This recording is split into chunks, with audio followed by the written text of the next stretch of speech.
Babalik lang sir. Babalik lang. Ako ba dumaan kanina? Ah. Tanggalin mo yung helmet mo. Saka bonnet.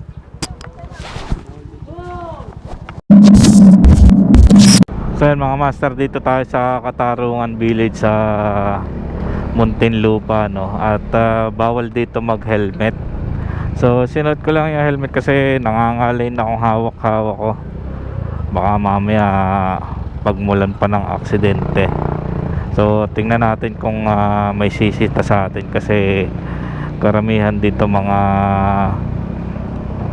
ang bantay dito is parang mga pulis yata or tawag ba doon sa bantay ng munti, mga BJMP.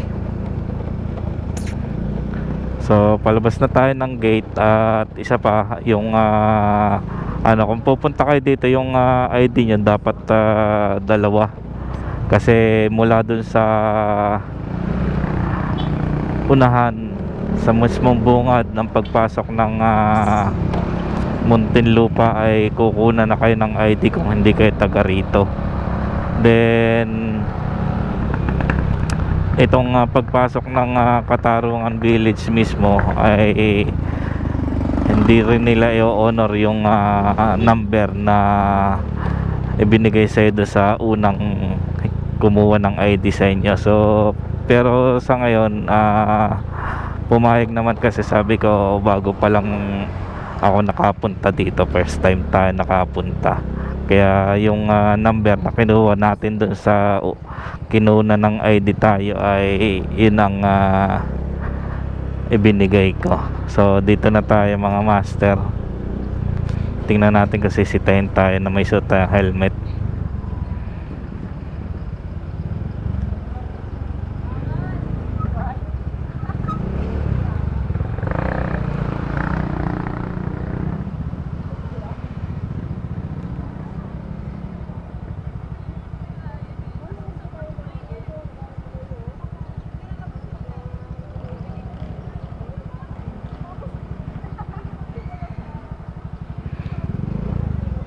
So doon sa kabilang taga rito may RFID pala sila dito.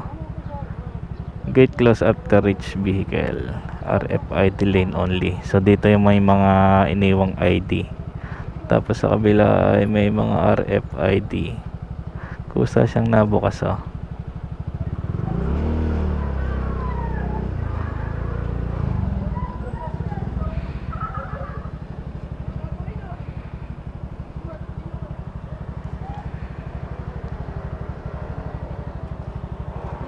Q.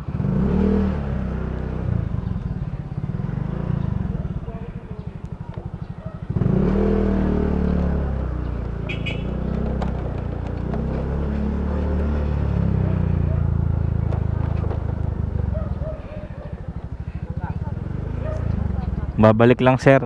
Babalik lang. Ako ba dumaan kanina? Ah. Tanggalin mo yung helmet mo. Saka bonnet.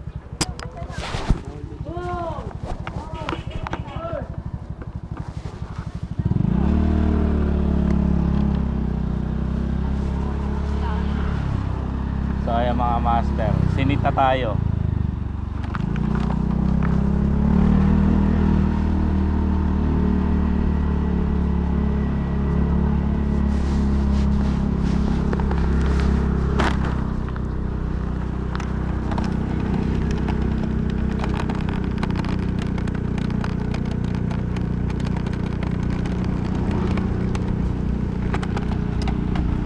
So pinatanggal sa atin yung ating helmet